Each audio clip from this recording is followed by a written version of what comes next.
Le 10 mars, l'Assemblée populaire nationale a élu à l'unanimité Xi Jinping président de la République et président de la Commission militaire centrale. L'Assemblée a également approuvé un plan de réforme des institutions du Conseil des affaires d'État. Le 30 mars, le bureau politique du comité central du Parti communiste chinois a lancé une campagne d'éducation visant à étudier et à mettre en œuvre la pensée de Xi Jinping sur le socialisme à la chinoise de la nouvelle ère.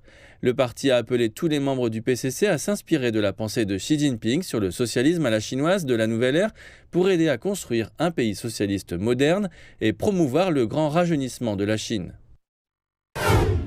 Le 8 janvier, la Chine a rétrogradé la Covid-19 au rang de maladie infectieuse de classe B, dans le cadre d'une réorientation majeure de ses politiques de lutte contre les épidémies.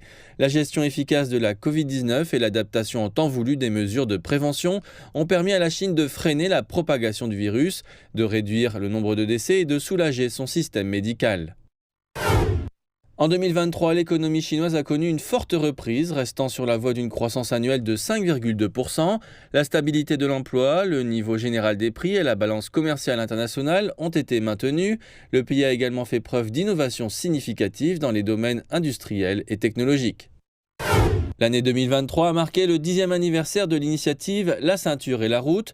Le 18 octobre, le président Xi Jinping a annoncé les 8 grandes mesures prises par la Chine pour soutenir une coopération de qualité dans le cadre de la ceinture et la route au cours des 10 prochaines années avec ses partenaires de plus de 150 pays et plus de 30 organisations internationales.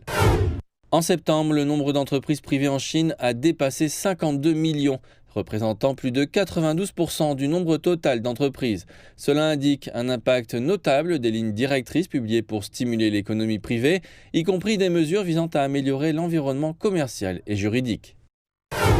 En 2023, la production céréalière chinoise a augmenté de 1,3% en glissement annuel pour atteindre un record historique de production totale de plus de 695 millions de tonnes.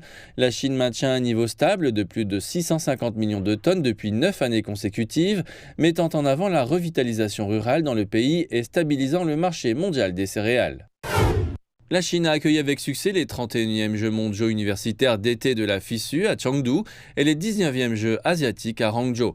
La délégation chinoise s'est classée première au classement des médailles d'or et au classement général des médailles de ces deux événements prestigieux. De fin juillet à début août, de fortes pluies ont provoqué des inondations et des glissements de terrain dévastateurs dans de nombreuses régions chinoises. Le gouvernement central a alloué 1000 milliards de yuans supplémentaires en obligations nationales pour soutenir le rétablissement et la reconstruction après les catastrophes et renforcer la résilience globale aux catastrophes naturelles. En mai et octobre, les missions spatiales habitées Shenzhou 16 et Shenzhou 17 ont démontré les progrès de la Chine dans les missions spatiales. Le 28 mai, China Eastern Airlines a effectué le premier vol commercial de l'avion développé par la Chine, C919.